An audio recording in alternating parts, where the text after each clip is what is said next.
Emang kamu nyari apa di sini? Saya pinjem uang gaib. Saya ini sakit hati katanya sama keluarga si Bunga. Saya dicaci maki, saya diludahi, dibentak. Ya udah, pokoknya sekarang antar saya ke Pangandaran. Kalau rezeki kamu di sini banyak, ini dagingnya bakal banyak yang kepotong gitu. Semalam udah diliatin. Bahkan nomor rekening saya jelas di situ, saya lihat katanya. Berapa nominalnya? Kurang lebih 4M di situ. Agak sesek mah. Sesek ya? Minum dulu atuh. Minum dulu ya. Tuanya kan. Agak hari ini teh di sini teh kayak panas gitu. Emang ini ceritain apa sih? Sepuh itu, yang jawara itu mungkin udah dikasih ke saya, tapi sayanya dibuang jadi marah kayak. Di pantai sunyi ombak laut bernyanyi dengan suasana malam berbalut kabut misteri. Suara goib terdengar menguji diri, menawarkan harta dengan janji yang ngeri. Perjanjian hitam pesugihan pantai selatan memang memikat orang untuk terjun pada kesesatan. Sebuah prosesi menemani kerabat melakukan ritual goib ini disaksikan oleh Kang Diki.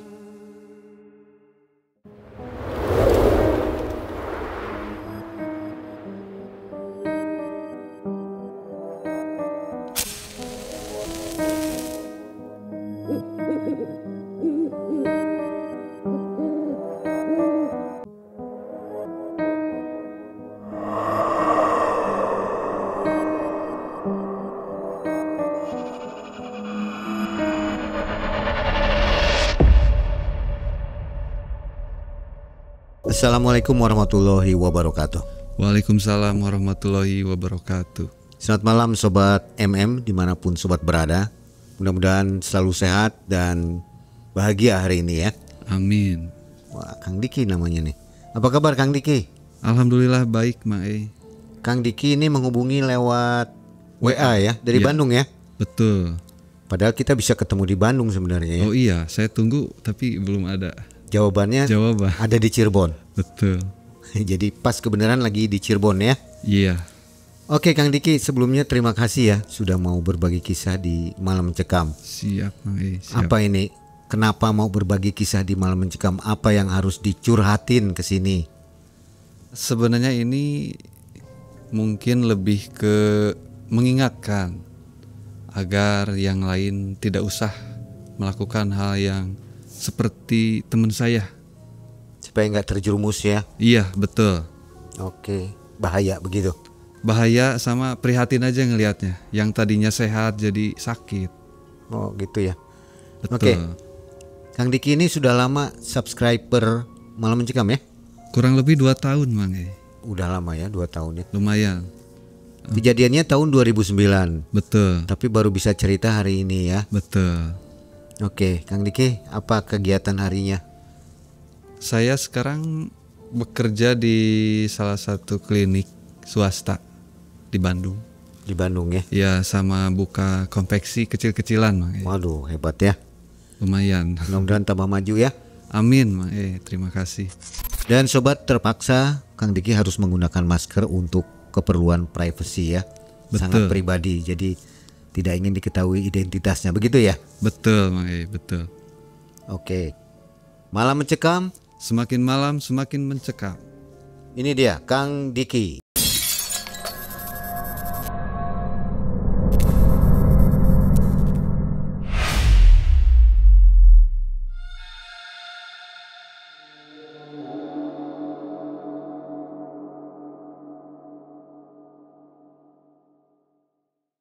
Jadi begini Mang tahun 2009 saya kerja di salah satu klinik swasta di kota Bandung, di Bandung lah ya.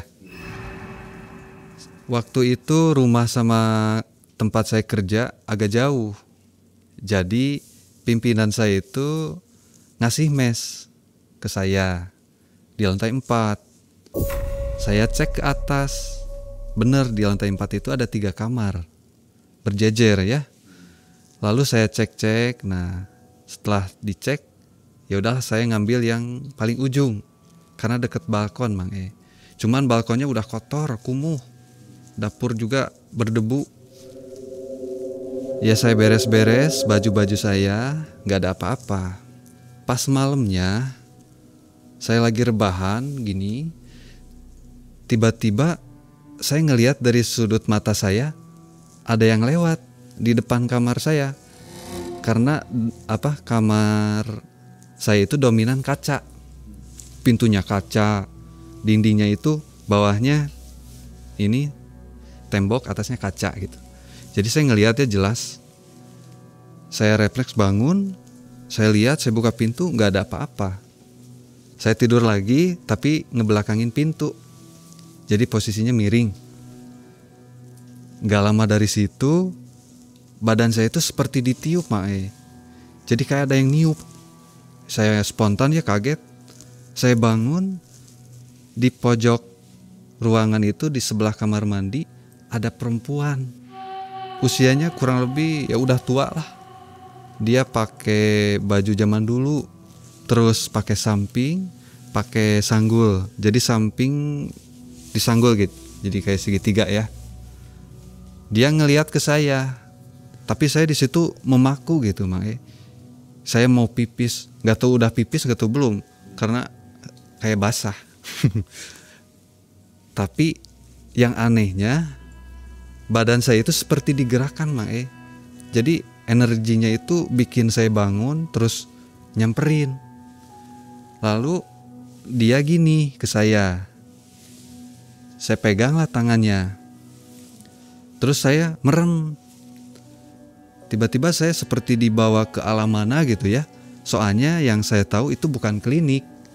Jadi itu kayak kebun, ada sawah. Jadi belum ada jalan di situ, belum ada klinik. Jadi masih kebun aja. Tapi ada si perempuan ini ada. Lalu dia bilang bahwa dia itu di sini udah lama. Jadi sebelum ada klinik ini saya udah di sini gitu. Oh iya kata saya. Jadi saya hanya iya gitu. Setelah itu si perempuan ini bilang ke saya, kamu itu lain kali harus sopan gitu Mang Jadi mungkin saya awal masuk ke atas ke kamar itu saya nggak pamit, nggak izin. Jadi bikin dia kesinggung mungkin ya. Jadi seolah-olah dia ngasih tahu bahwa di situ ada dia. Jadi saya harus sopan gitu.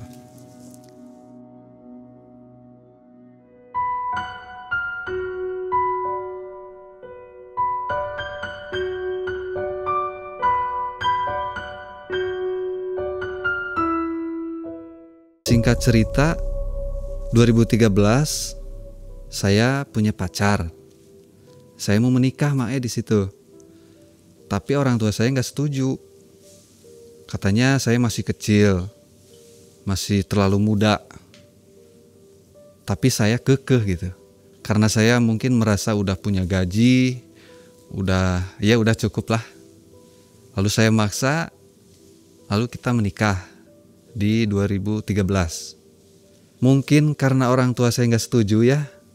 Jadi pernikahan saya itu nggak lama, cuma 1 tahun. Jadi istri saya mungkin terlalu karena usianya lebih tua Mang Jadi saya banyak ngalahnya. Jadi saya cerai. Di situ saya ngedrop Mang pusing, stres lah.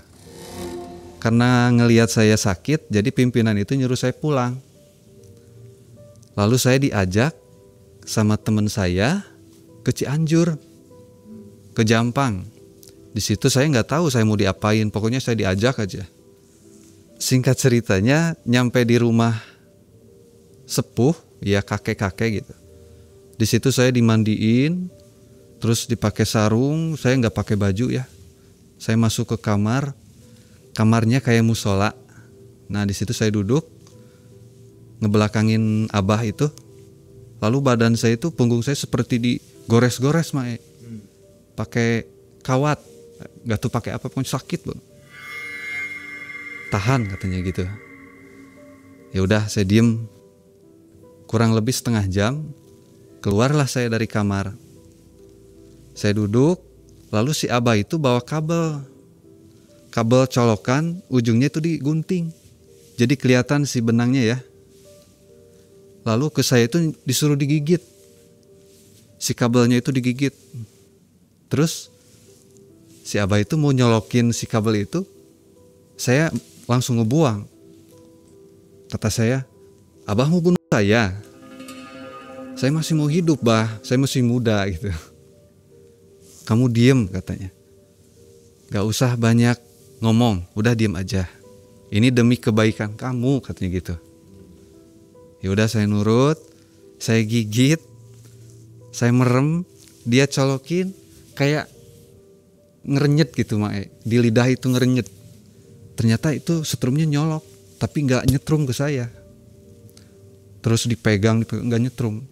Kesini nggak nyetrum Mae. Saya juga nggak tahu Mae itu saya di sana itu dikasih pendamping apa gitu, saya nggak tahu, dan kegunaannya juga nggak tahu karena nggak dijelasin. Cuman kata si abahnya biar kamu lebih ada powernya gitu, karena kamu itu terlalu polos. Udah itu selesai, saya pulang. Nah di malam pertama saya mulai masuk kerja, begitu masuk klinik badan saya itu panas Mae. Terus hawanya itu pingin marah. Yang tadinya saya mellow, lembut gitu. Kesel gitu Mae, gampang kesel. Mungkin energi dari yang dibawa sama badan saya itu. Pas saya masuk ke kamar saya, itu kayak, badan saya itu kayak diobrak-abrik gitu Mae. Terus ada suara ledakan di luar kamar saya. Terus saya lihat sosok sepuh yang waktu itu ada di situ. Dia marah. Kamu di sini gak usah bawa-bawa orang lain katanya. Kalau mau bawa orang lain tunggu di luar aja. Di sini ada kita terganggu katanya gitu. Oh di situ saya paham. Tapi saya nggak ngerti apa yang saya bawa gitu.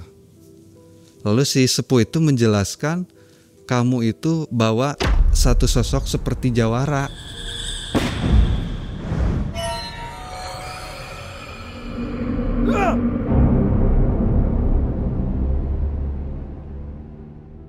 Makanya ke badan saya kayak gampang marah. Kalau ada yang bikin kesel, saya langsung marah. Gitu. Bentar. Ngap.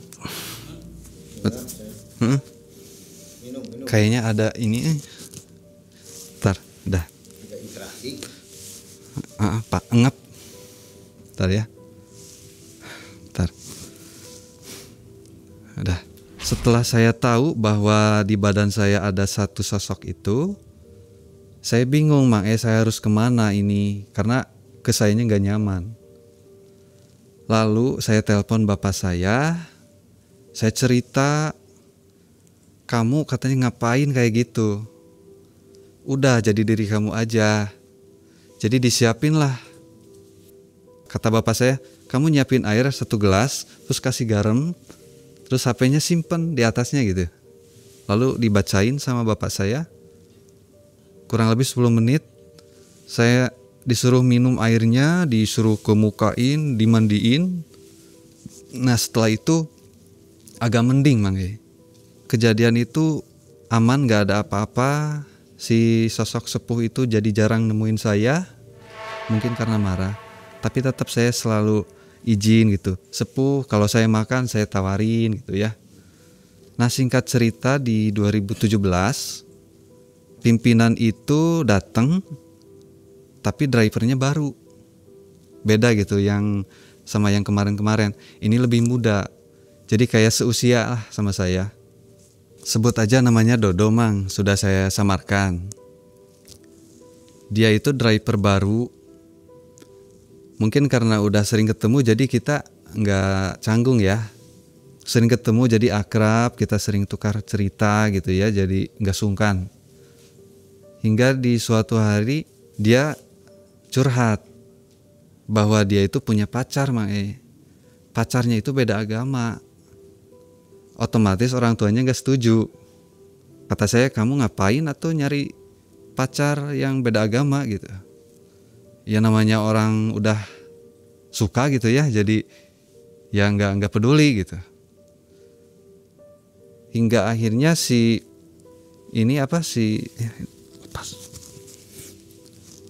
pulang lagi ya, agak sesek mah. Sesek ya. Mm-mm. Minum dulu atuh. Minum dulu ya. Wangi banget. Agak hari ini teh di sini teh kayak panas gitu. Emang ini ceritain apa sih? Sepuh itu yang jawara itu mungkin udah dikasih ke saya, tapi sayanya dibuang jadi marah kayak.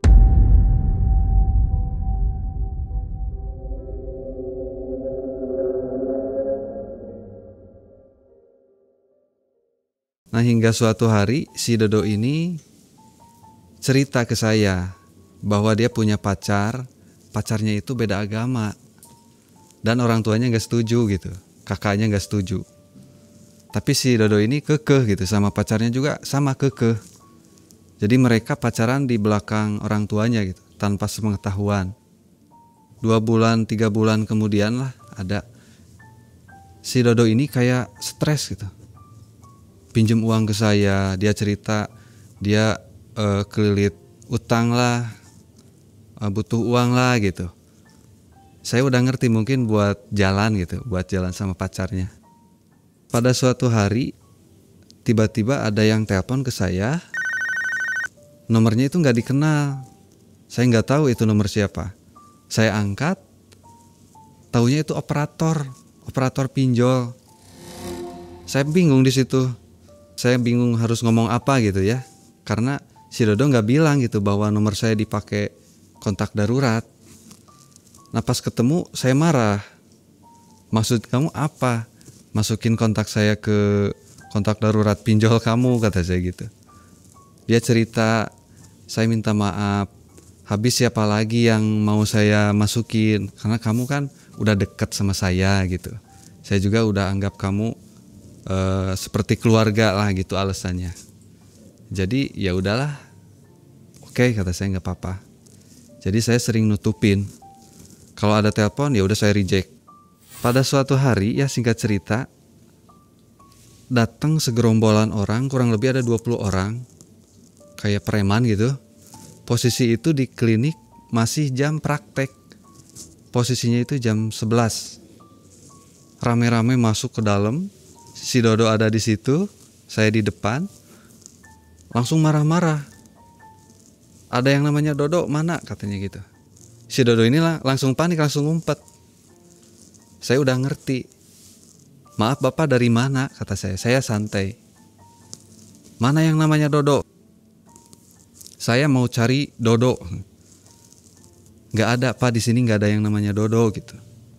Lalu si pimpinan saya itu keluar karena mungkin ada keramaian. Ini ada apa ini, katanya gitu. Lalu di situ beradu argumen gitu. Di sini nggak ada yang namanya Dodo, kata pimpinan saya. Dia udah keluar. Kalau ada di sini, tolong bilangin jangan berhubungan lagi sama si Bunga. Si Bunga itu pacarnya. Nama pacar si Dodo. Sudah disamarkan ya. Lalu dia yang 20 orang itu pergi. Si Dodo ini dipanggil sama pimpinan. Dia dimarahin. Saya kedengeran dari luar gitu ya. Dia dimarahin, gak lama kemudian keluarlah, mereka pergi berdua. Praktek pun ditunda, jadi dipindah ke sore. Nah besoknya saya tanya, kamu kenapa? Ya ini masalah saya sama si Bunga, katanya. Jadi saya diancam, kakaknya gak setuju gitu. Terus kamu ngapain atau masih berhubungan, kata saya. Ya saya udah terlanjur, katanya, udah sayang. Ya udahlah terserah, kata saya. Saya kesal gitu. Singkat cerita 2019 si Dodo ini ngomong ke saya, Diki, kamu tahu Pangandaran? Tahu. Kamu mau main? Enggak, saya mau ini aja, mau tahu aja ke sana, tolong antar saya, katanya gitu. Kamu mau main sama si Bunga, kata saya gitu ya. Saya pertegas lagi karena biar jelas. Tolonglah antar saya, katanya. Saya ada perlu ke sana. Mau pakai apa? Pakai mobil. Mobil siapa? Kata saya. Mobil kamu. Saya mikir di situ. Soalnya saya udah ngerti pasti saya yang ngeluarin modal gitu buat bensin mobil saya gitu. Awalnya saya nggak mau. Karena dia terus memaksa, ya udah jadi saya luluh. Ya udahlah, saya bantu aja gitu. Kebetulan waktu itu di hari Jumat pimpinan libur, nggak praktek. Jadi kita berangkat ke sana malam Jumatnya jam kurang lebih jam 9. Nah di perjalanan itu kita berangkat, perasaan saya udah nggak enak. Kayak nolak gitu. Badan saya itu bergerak tapi kayak nggak mau gitu. Saya tanya lagi, kamu mau ngapain ke sana? Dia cerita lah, saya ini sakit hati katanya sama keluarga si Bunga. Saya dicaci maki, saya diludahi, dibentak. Saya sakit hati di situ. Saya mau buktiin gitu. Saya kalau ngebahas si Bunga, udahlah, saya nggak mau dengar kata saya gitu. Ya udah, pokoknya sekarang antar saya ke Pangandaran. Di perjalanan kita seperti marahan gitu. Saya kesel, saya nggak mau ngomong, bete gitu saya. Udah mah ikut ke saya, dia nggak ngasih bensin, terus dibawa ke tempat gitu. Jadi saya nyetir sambil bete. Di kurang lebih di daerah Garut, di Limbangan, saya berhenti dulu ke pom bensin, istirahat, saya ke air dulu. Kita gantian, dia yang nyetir. Kurang lebih jam 4 pagi kita sampai di daerah Banjaran ke sana yang arah ke masih sebelah sini sih. Masih agak kota. Kita berhenti dulu di situ, istirahat, gantian. Lalu kita lanjut, tibalah di rumah juru kunci gitu. Saya tanya lagi, ini kamu mau kemana? Ya ini katanya rumah juru kuncinya di sini. Ya udah, terus kamu gimana? Kata saya, mau ngapain? Ya udah, kamu ikut aja. Nanti kamu juga tahu sendiri gitu. Kita ketuk-ketuk ya, salam. Keluarlah ibu-ibu, masih agak muda sih, nggak sepuh gitu. Oh ada tamu katanya. Dari mana? Kita dari Bandung Bu, kata si Dodo ini. Saya diam aja, hanya senyum. Ayo duduk katanya gitu. Di situ si juru kunci ini langsung nembak, mau ke yang mana katanya gitu. Nah di situ saya bingung, tapi saya nggak ngomong apa-apa. Si Dodo ini bilang, ke yang 2 aja Bu. Oh iya, udah dibawa persyaratannya, sudah Bu katanya. Lalu saya ngelihat si Dodo itu ngeluarin uang 2.500.000. Saya nggak tahu buat apa.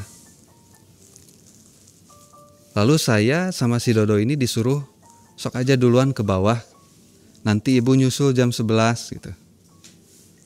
Ya udahlah, kita setelah selesai bayar ini itu langsung berangkat. Pas kita masuk gerbang, Mang ya, saya ngelihat banyak sosok-sosok yang nyambut gitu. Jadi mereka itu seperti seneng ada kita datang gitu. Ada yang bentuknya tinggi besar lah, perempuan, macam-macam. Ada yang bentuknya yang aneh-aneh ada di situ, Mang. Terus suasana di hutan itu juga serem, pohonnya besar-besar, terus jalannya jelek, kebayang lah gitu.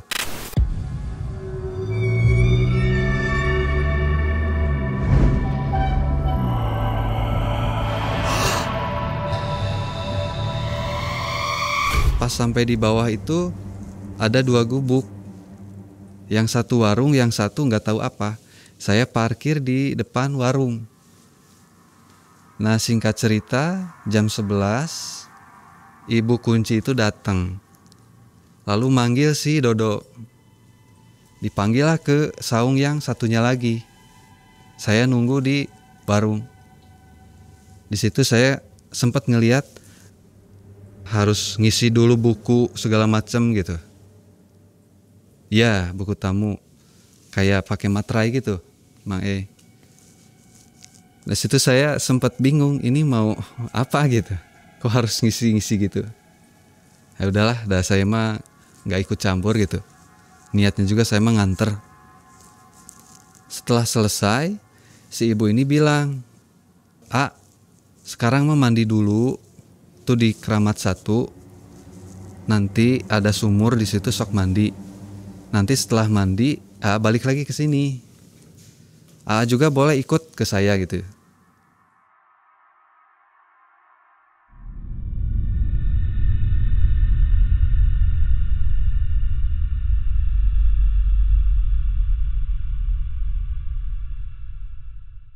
Pas pertama mau masuk ke Keramat 1, itu ada gerbang ya. Di situ banyak pohon-pohon juga, jadi di tengah-tengah pohon ada sumur kecil, ada masjid. Di situ saya emang seperti disambut. Jadi ada beberapa sosok itu yang berdiri. Saat itu ada interaksi nggak? Ada. Sosoknya itu yang saya lihat tinggi, tapi nggak menyeramkan gitu. Cuman tinggi, gagah. Dia nanya, kamu mau apa? Mau nyari apa gitu? Padahal kamu mah nggak usah kesini. Di kamu juga ada, kalau kamu mau, katanya gitu. Aduh, saya di situ bingung, saya harus jawab apa. Saya hanya bilang, saya di sini hanya nganter. Saya tidak mengganggu. Ya udah, saya jalan aja, kayak yang ketawa, kayak yang nyolek-nyolek gitu, Mai. Banyak.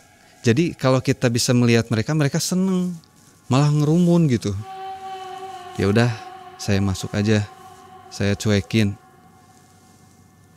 Saya ngelihat sekeliling, pohonnya gede-gede gitu, banyak ranting, ini yang jatuh, suara-suara burung segala macam banyak.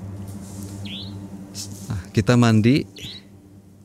Setelah selesai mandi, nggak ada perasaan apa-apa di badan saya, cuman seger aja gitu.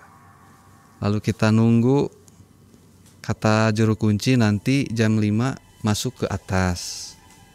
Tibalah waktu jam 5, si Dodo ini diajak sama juru kunci ke atas.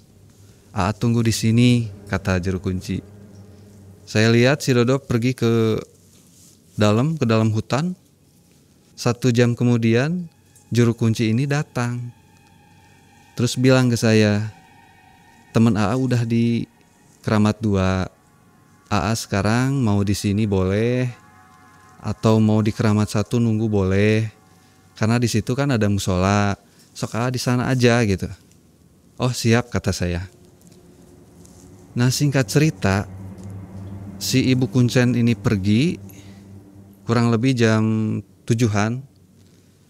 Warung ini juga ikut tutup. Kirain saya warung itu akan tetap buka. Ternyata tutup. Nah, di situ saya mulai panik. Di situ kebetulan saya hanya sendiri. Gak ada siapa-siapa.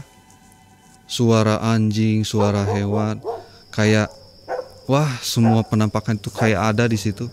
Itu bukan seperti hutan, tapi kayak seperti kampung makhluk kayak gitu. Saya diem di lesehan warung karena nggak nyaman gitu ya, karena ngeri juga. Lalu saya masuk ke mobil, saya tutupin pintu, saya duduk di situ. Kedengeran kayak suara ada yang nyapu, terus ada geraman. Mobil saya sempat kayak digoyang-goyang gini. Saya kesel gitu. Udah mah di dalam mobil ngap. Saya nggak ngeh gitu bahwa harus nyalain mesin lalu pasang AC, ini enggak. Karena kehabisan napas, saya keluar. Saya paksain aja duduk di lesehan. Saya izin, saya berdoa. Saya nggak mengganggu, saya mohon izin gitu segala macam. Saya ngomong saya minta maaf. Saya paksain tidur, lalu saya tidur, gak ingat apa-apa lagi. Saya kebangun sama ibu warung yang datang ke bawah. Saya dibangunin. Udah siang katanya. Barangkali mau sarapan, ini udah siap. Oh iya ibu, terima kasih kata saya. Saya ke sumur yang saya mandi. Di situ emang udah panik gitu, karena banyak sekali yang saya lihat. Cuman saya paksain, saya cuci muka, saya mandi. Selesai, saya ke warung, sarapan. Si ibu warung nanya, semalam di mana tidur? Saya di sini bu, gak ada apa-apa katanya. Saya senyum aja. Ya katanya biasanya di sini rame, cuman kebetulan mah hanya sendiri gitu. Oh iya kata saya. Nah jam 11 siang si Kuncen ini datang lagi, karena emang setiap jam 11 jadwalnya ke bawah, karena mungkin barangkali ada tamu gitu. Lalu nyapa ke saya, di mana semalam? Saya di sini bu. Loh kenapa nggak di Keramat 1? Padahal nggak jarang loh yang nganter itu bahkan yang sukses. Dia bilang gitu. Aduh saya nggak ini bu. Saya mah nggak tahu apa-apa kata saya.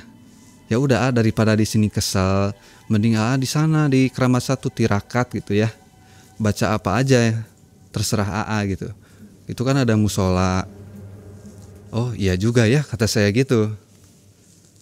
Lalu singkat cerita, sore warung tutup, ibu Kuncen pulang, saya cepet-cepet ke dalam.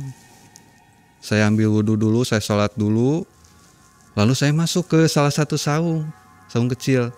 Di situ banyak bekas autan, ada dupa kayak gitulah.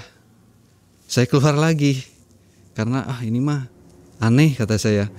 Saya balik ke musola. Diam di situ saya sendiri. Posisi musolanya itu kayak terbuka nggak tertutup. Banyak nyamuk di sini. Digigitin nyamuk. Saya diem aja. Yang ketawa, yang nangis.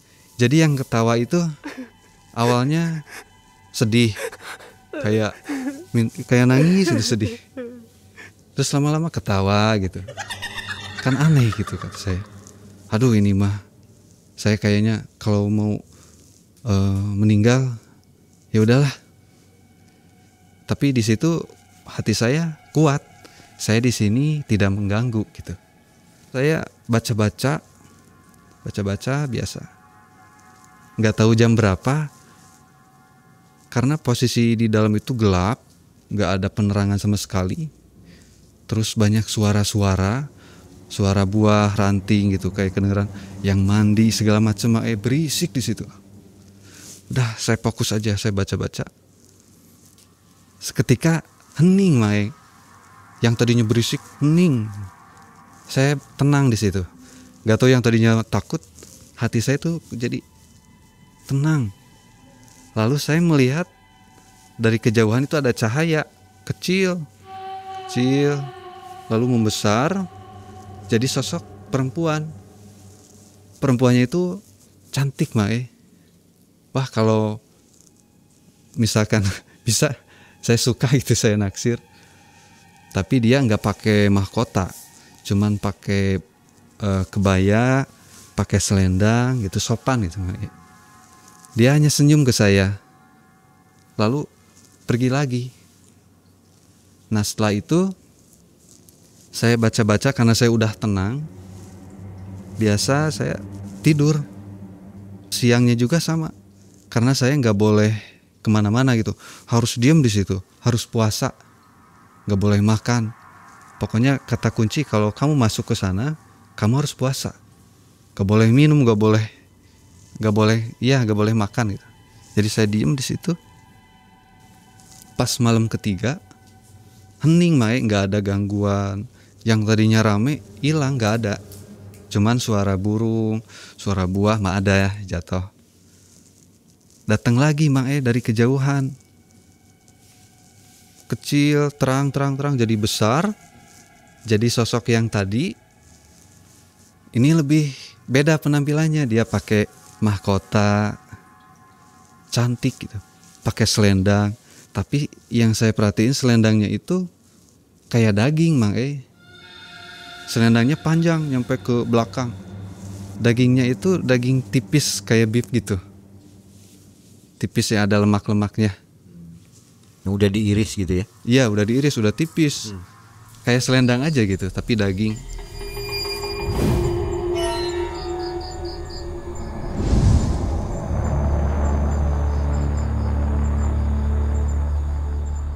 Lalu dia bilang, "Cu," katanya, "kalau rezeki kamu di sini banyak, ini dagingnya bakal banyak yang kepotong gitu." Saya di situ bingung. Saya cuman mangguk aja gitu. Lalu si ibu itu kelihat seperti bawa pisau, lalu digini, itu nggak ini Mae, alot. Padahal itu tipis. Digini-gini nggak bisa.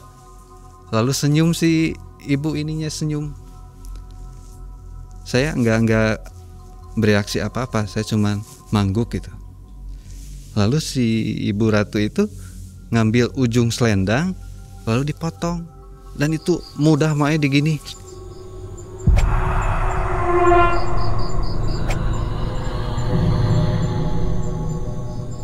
Nah ini buat kamu, sedikit, ada 5 jari kayaknya, segini Mae. Aduh saya bingung ini apa, tapi saya tenang Mae di situ. Nggak ngerasa takut, tenang. Setelah itu dia senyum, terus udah pergi. Nggak lama dari situ ada bapak saya Mae, sosok seperti bapak saya persis. Dia bilang ke saya, "Kamu ngapain di sini? Pulang," katanya gitu. Udah gitu, saya seperti mikir, kok bapak saya tahu saya di sini gitu kan. "Kamu ngapain di sini?"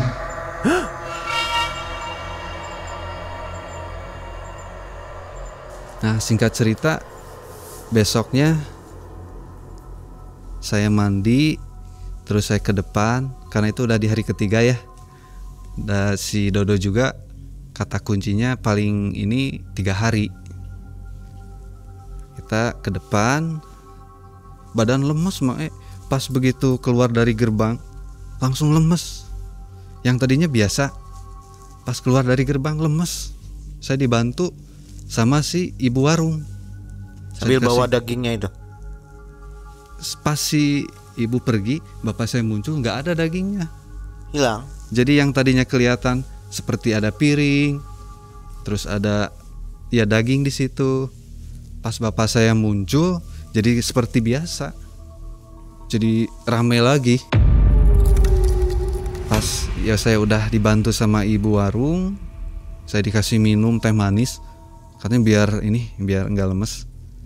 Saya makan, ditanya kenapa A?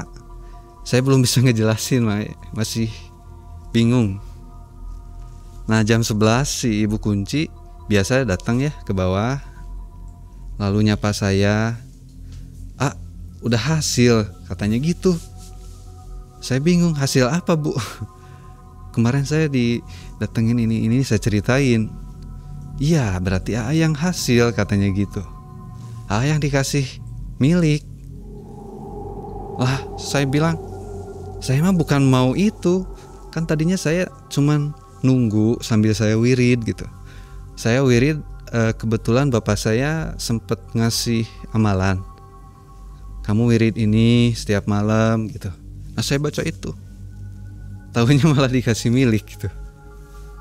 Ya udahlah, saya abaikan aja, jadi nggak terlalu diperpanjang juga sama si ibu kuncinya, karena mungkin fokusnya ke teman saya. Singkat cerita, sore jam 4 saya ngelihat dari kejauhan, dari hutan ada si Dodo jalan. Dia itu seperti kayak mau jatuh, lemes. Saya lari, saya samperin, ya saya bawa. Kamu kenapa? Dia nggak ngejawab, Mae, diem. Ya udah, saya bawa. Saya sedih di situ, kasihan. Saya bawa, duduk, dikasih minum. Kamu teh ngapain kayak gini, kata saya. Udah, saya sedih. Nah, udah ditenangin, dikasih minum, dikasih makan. Lalu si Ibu Kunci ngajak kita berdua ke saung yang satu lagi ya. Kan ada 2 saung. Di situ kita ditanya, ada apa aja? Kata si Dodo gini, Bu, dari hari pertama saya naik ke atas, itu di malamnya itu saya udah didatengin sama satu sosok laki-laki seperti Raden gitu, Mae. Kamu pulang, katanya gitu. Cuman si Dodo ini kekeh. Dia merih mungkin ya, kalau bahasa Sundanya mah perih. Sebelum berhasil, sebelum dibawa, dia nggak akan pulang. Lalu terus di malam kedua ada 2 sosok perempuan. Katanya, Dodo pulang aja, uang mah sudah ditransfer ke rekening, katanya gitu. Dan di situ kan saya bingung karena awalnya nggak tahu percakapan si Dodo sama Kuncen gimana ya. Pas di malam ketiga, si Dodo ini sama seperti dimarahin, disuruh pulang sama sosok perempuan kayak harimau gitu. Karena si Dodo ini posisinya katanya gelap. Terus dia ngeraba-raba gini sambil tiduran, tiba-tiba kayak megang genyal-genyal gitu, berbulu. Terus gimana, kata si Kuncinya? Iya cuman gitu aja, Bu. Nah tadi siang saya ditendang, katanya gitu. Jadi suruh pulang. Lalu saya keluar, sama kayak saya, Mae. Jadi begitu turun, pas di gerbang itu masih biasa sebelum gerbang. Pas keluar dari gerbang itu lemes, sama, kan aneh. Nah udah selesai bercerita. Lalu si Dodo ini dikasih kertas putih. Ini bawa, nanti siapin sesajinya ini. Ini udah ditulisin, nanti tinggal beli aja, katanya gitu. Nah sekarang mah pulang aja, gak usah mampir kemana-mana ya, langsung pulang. Oh iya, kata si Dodo, saya juga mangguk.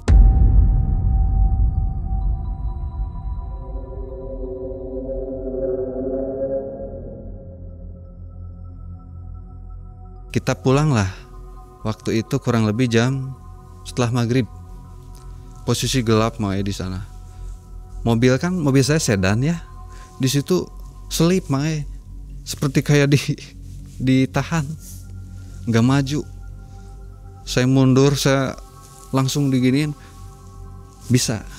Setelah keluar dari area itu, baru si Dodo cerita. Saya juga udah tenang di situ. Karena pas di area itu kayak beda gitu, sesek. Si Dodo cerita, Ki, aduh hampurannya, maaf ya, saya udah merepotkan kamu. Nah di situ saya nangis, kasihan gitu, Mae. Kamu ngapain kayak gini gitu? Emang kamu nyari apa di sini? Saya pinjem uang gaib.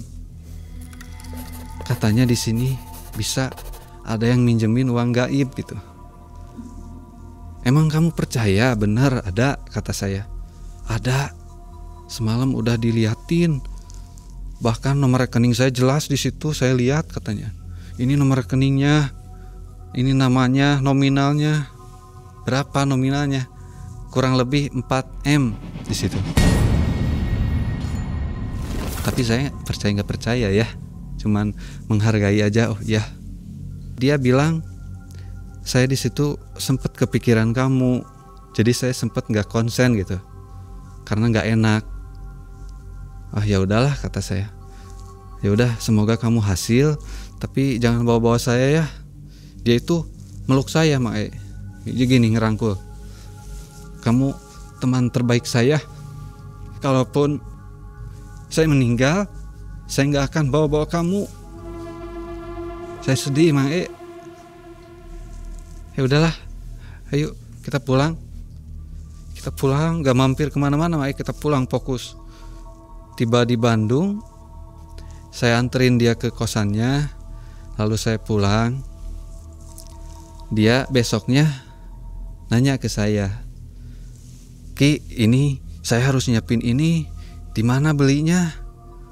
Oh, ya udah, di belakang klinik kan ada pasar, nyari aja di situ, siapa tahu ada gitu. Ada bunga 7 rupa, terus ada buah-buahan, terus ada daging sate gitu, Mae, sate mentah, terus rujak, susu, kopi manis, kopi pahit. Wah, dah, saya teh bingung ini buat apa gitu, karena saya awam. Udah saya antar beli, kirain saya hanya 50.000 lah cukup, karena dia bilang dia nggak punya uang, jadi minta tolong ke saya. Ya udah, saya belanjain. Taunya habis 200.000, Mae. Apanya ini yang mahal, kata saya gitu. Ya udahlah, Ki, saya minta tolong gitu. Kalau nanti saya hasil, nanti saya nggak akan lupa. Dah, saya emang nggak mau, kata saya gitu. Dah, dia nyiapin sesajinya. Di hari pertama itu nggak ada apa-apa, katanya nggak ada yang datang. Terus di hari yang kedua juga sama, beli lagi, sama nggak ada yang datang juga, Mae. Itu belum cek rekening ya? Belum, karena setelah dari sana 3 hari baru dicek. Belum boleh langsung? Belum boleh. Jadi harus nunggu 3 hari dulu baru dicek. Pas di hari ketiga dia ngasih sesaji, masih sama, Mae, nggak ada yang datang. Lalu ya udahlah, tiba di hari ketiga dia inisiatif mungkin ngecek ya ke ATM, masih 0, Mae, nggak ada. Dia telepon ke saya, Diki, ini gimana, saya ditipu, katanya 3 hari. Ini udah 3 hari, saya udah seneng katanya gitu, masih 0. Ya udah, telepon aja ke kuncinya, kata saya gitu. Lalu ditelepon lah. Bahkan saya juga punya nomornya ya. Jadi telepon, katanya terus aja nyuguh terus. Ya kan, kata si Dodo, harus pakai modal. Ya wayah nak, katanya. Kata si kuncinya gitu, ya wayahnya harus.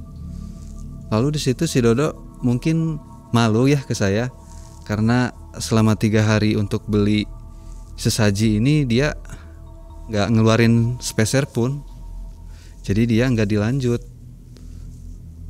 Terus tapi tetap, Mae, dicek di hari keempat, dicek kelima, dicek sama nggak ada. Nah, singkat cerita, kurang lebih 1 bulanan si Dodo ini kelihatan pucet, Mae. Dia sakit. Saya tanya di tempat kerja ya, kamu kenapa? Kok kamu aneh, kata saya. Duh, gak enak badan, Ki. Kamu udah makan belum, kata saya gitu. Makan dulu atuh, punya uang gak, kata saya. Ada. Benar, kata saya, nih belilah saya soto Madura ya. Di depan klinik kan ada yang jualan banyak. Saya suruh dia makan. Nah, esoknya dia bilang, saya mau pulang ke Cirebon. Saya nggak tahu di mana. Oh, kamu sakit parah, kata saya gitu.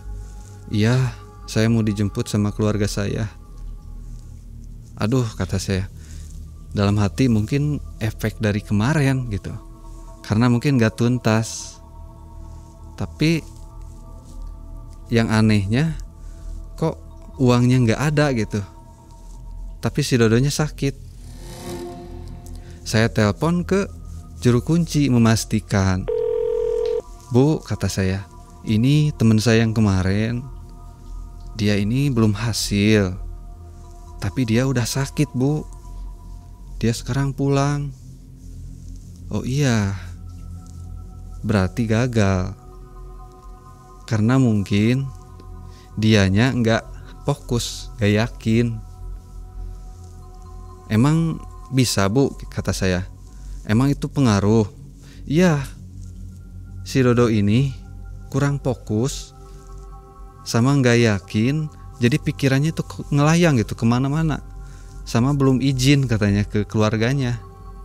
Seharusnya lebih baik itu izin dulu, minta restu dulu lah. Oh, kata saya. Ya udah, ditutup lah. Nggak lama dari situ, Mang kurang lebih 2 bulanan setelah saya dari mobil saya yang dipakai tiba-tiba bermasalah. Kejadiannya waktu itu di tol. Saya lagi di jalan, tiba-tiba engine itu nyala, langsung mati, ngelos gitu. Di situ saya cek oli, masih bagus, masih aman gitu. Saya cek aki segala macam masih oke. Saya starter lagi jalan, saya paksain jalan, tiba-tiba kursuk, udah hancur, stuck itu mati, diderek lah. Terus dibawa ke bengkel, kata bengkel ini harus turun mesin. Masalahnya apa, kata saya? Nanti kita cek aja, karena suara mesinnya tuh gombrang-gombreng gitu, Mang, kasar. Pas dicek emang kayak pecah pistonnya itu. Ya udah, ini turun mesin, udah bagus, saya pakai lagi, turun mesin lagi, Mang. Kata bengkel udah jual aja, ini nggak akan bener katanya. Ya udahlah, saya jual murah waktu itu. Ya udahlah, biarin saya buang sialnya. Dah, mungkin ada rezeki saya yang kurang halal, mungkin gitu pikir saya. Daripada ke badan saya sakit, mending mobil aja dilepas. Udah dilepas, saya tanya-tanya kabar si Dodo ke pacarnya. Dia juga udah nggak ada komunikasi. Terakhir komunikasi dia sakit, terus dia udah putus gitu ya, udah nggak ada hubungan. Iya, sama si Bunga itu udah putus. Lalu saya tanya-tanya ke yang di sana gitu, yang di klinik, ke security saya tanya-tanya, ada kabar si Dodo itu sakit, pulang ke Cirebon untuk merawat ibunya juga sakit, bahkan sampai meninggal, Mae. Ibunya si Dodo ini masih sakit, tapi sekarang nggak tahu sembuh atau gimana nya. Saya udah nggak ada komunikasi. Sampai di situ saya nggak tahu lagi gitu. Bahkan dia juga belum bayar utang ke saya, masih punya utang. Tapi saya udah ikhlasin aja, nggak apa-apa. Semoga nanti bisa ketemu lagi gitu ya. Ini Mang dampak ke saya setelah pulang dari sana. Selain mobil rusak, ya uang yang hasil penjualannya itu habis aja gitu aja. Padahal saya nggak merokok, nggak minum kopi. Berapa penjualannya waktu itu? 48 juta. Habis ya? Habis. Tapi saya nggak tahu, nggak dibeliin apa-apa. Cuman ya saya berbagilah sedikit, karena mungkin saya takutnya ke bawah-bawah gitu. Udah habis. Terus saya pulang ke bapak saya pas hari libur. Bapak saya bilang, aduh kamu harus dimandiin katanya. Kamu dari mana? Macem-macem katanya gitu. Lalu saya disuruh duduk. Bapak saya pergi, terus bawa daun bidara ya, daun kelor. Lalu saya dimandiin di gini-gini. Wah, baca-baca apa. Tapi ke saya itu panas. Jadi setelah dimandiin itu badan saya enakan, Mae. Jadi hampang gitu, ringan. Padahal saya nggak bilang saya habis dari, tapi bapak saya tahu.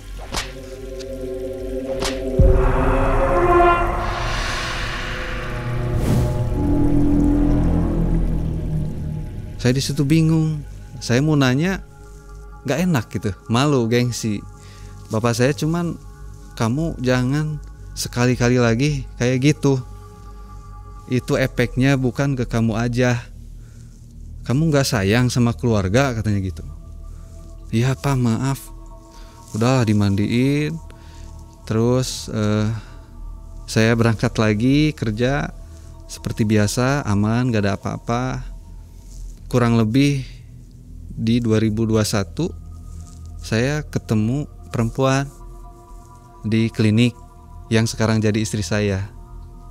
Nah, saya nikah, alhamdulillah. Rezeki saya sekarang ya lancar mengalir.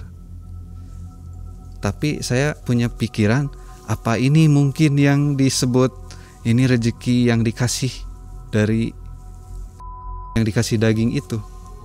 Kan tadinya saya cerai, ini saya dapat istri yang lebih muda gitu. Terus dia nurut, baik. Jadi ke sayanya enak, usaha jadi enak. Alhamdulillah nyampe sekarang saya jadi punya anak 2. Bisnis saya sekarang ke konveksi, sambil kerja konveksi dipantau istri saya. Selama 2 tahun dari sana tiba-tiba meningkat usaha saya, kerja saya naik, jabatan saya naik. Bahkan saya diangkat jadi asisten dokter, asisten pimpinan. Kalau pimpinan seminar atau rapat saya ikut, gaji saya naik. Usaha saya yang tadinya konveksi 1 mesin jadi naik, nambah. Jadi orang-orang yang nggak tahu juga pada ngirim barang ke saya. Ini tolong bikinin baju, ini bahannya, ini modelnya, atau misalkan ini uangnya, saya pingin baju ini, bahannya ini. Jadi kita bingung, Jadi bingungnya itu gimana cara ngatasinya, ini order banyak gitu. Sampai sekarang itu? Alhamdulillah masih lancar. Cuman sepuh yang di klinik itu selalu bareng sama saya. Ya paling itu aja. Kalau yang dari selalu ada dia. Selalu ada. Nampak wujudnya. Kelihatan, Dia sepuh perempuan. Itu ngintili aja ya. Dia selalu ikut karena saya selalu hadiah buat dia. Gitu. Jadi dia mungkin ikut di dari sih nggak ada. Nggak ada, Mungkin karena bapak saya udah mandiin saya pakai itu. Jadi dibersihin katanya gitu. Gak ada lagi yang nempel katanya. Oke. Jadi sebenarnya nggak ada niat ya ke situ ya. Malahan jadi rezeki jadi bagus ya. Iya, tapi saya nggak niat ke sana mau ritual. Saya hanya nganter. Tadinya Dodo itu yang mau. Iya. Berkeinginan ya. Iya, tapi si Dodo gagal. Tapi malah saya yang alhamdulillah gitu. Ya syukur alhamdulillah nggak ada tumbal ini. Gak ada, Kejadian sakit atau apa? Paling sakit biasa, gak ada apa-apa. Udah. Gak ada mimpi-mimpi buruk?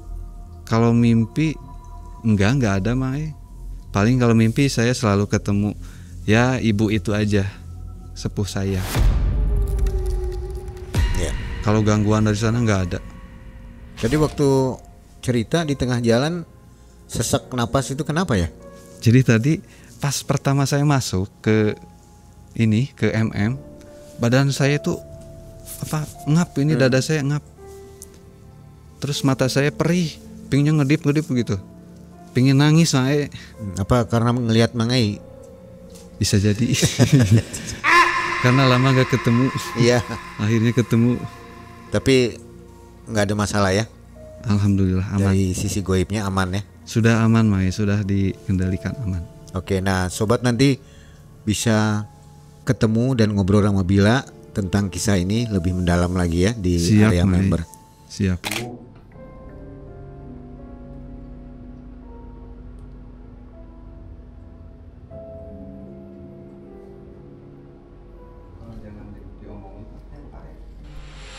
Malam itu, Kang Diki hanya berniat mengantar temannya. Tapi sepulang dari tempat keramat itu, hawa emosional selalu datang tanpa undangan. Seperti bayangan yang menempel. Kang Diki tak pernah menduga Sekedar niat mengantarkan teman justru mengikat dirinya pada gelap. Dan kadang kita lupa bahwa langkah kecil menuju tempat yang salah bisa menjadikan kita rumah bagi sesuatu yang tak kasat mata. Info untuk sobat semua yang belum mencet tombol gabung dan belum masuk ke member area, silakan jalan-jalan di situ untuk nonton kisah-kisah yang tidak ada di video regular ya. Karena di sana ada kisah mistis yang tidak bisa ditampilkan di sini. Oke, mudah-mudahan sobat suka dengan fitur tambahan dari Malam Cekam.